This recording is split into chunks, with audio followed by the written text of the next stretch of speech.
শিশুর মনোজগৎ তৈরির ক্ষেত্রে শিশু শিক্ষা অত্যন্ত গুরুত্বপূর্ণ। কিন্তু আমরা অত্যন্ত উদ্বেগের সাথে লক্ষ্য করতেছি যে বর্তমানে প্রত্যেকটা পরিবারের শিশুর হাতে, বিশেষ করে ১ বছরের শিশুর থেকে ১ বছরের শিশু বা তার ১.৫ বছরের শিশু খুবই অনায়াসে স্মার্টফোন চালানো শিখেছে এবং তারা চালিয়ে যাচ্ছে, তারা ব্যবহার করতেছে। এবং আমি বলবো যে স্মার্টফোন কোম্পানির সবচেয়ে বড় একটা অংশ হলো ১ থেকে ৫ বছরের শিশুরা, যেটা যে কত বড় একটা ভয়ঙ্কর উদ্বেগের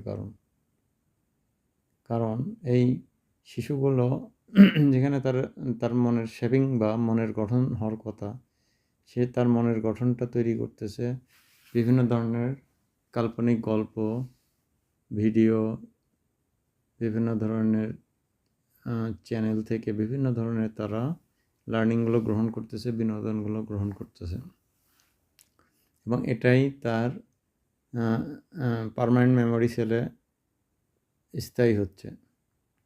লং টার্ম মেমোরিতে এটা স্থায়ী হয়ে যাচ্ছে, পরবর্তীতে তার ব্যক্তিত্ব, আচরণ সমস্ত কিছুকে আজীবনের জন্য নিয়ন্ত্রণ করবে বা করে চলেছে। সুতরাং এই পরিস্থিতিতে বাবা মা মোটেও কোনো রকমের উদ্বেগ নয়। যে কোনো একটা শিশুর হাত থেকে অ্যান্ড্রয়েড ফোন ছিনিয়ে নেওয়াটা একটা বিশাল একটা চ্যালেঞ্জের ব্যাপার। তারা যে অ্যান্ড্রয়েড ফোনে যে একের পর এক ভিডিও দেখে চলেছে, প্রত্যেকটা ভিডিও তার মেমোরিতে আপলোড হচ্ছে, তার নিউরনে আপলোড হচ্ছে। বাট তার নিউরনের সেই সক্ষমতা নেই যে এত পরিমাণে ভিডিও আপলোড করবে। গিগাবাইটের পর গিগাবাইট আপলোড করতেছে, কিন্তু তারা একবারও চিন্তাও করতেছে না যে এর পরিণতিটা কতটা ভয়ঙ্কর।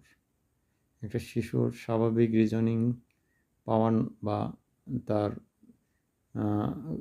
যোগ বিয়োগ ক্যালকুলেশন করা, লাইফের ক্যালকুলেশন করা, পড়াশোনা সমস্ত কিছুই ধীরে ধীরে নিঃশেষ হয়ে যাচ্ছে। সুতরাং এ ব্যাপারে একটা পারিবারিকভাবে সচেতনতা বৃদ্ধি এবং সক্রিয় ভূমিকা পালন করা উচিত। কিন্তু উদ্বেগের বিষয় হলো এই যে শিশুর হাতে একটা অ্যান্ড্রয়েড ফোনের ভিডিও তুলে দিয়ে মায়েরা নিশ্চিন্ত, শিশুর কোনো জ্বালানি নেই, হাউকাউ নাই। কি শান্তি মায়েদের মনে।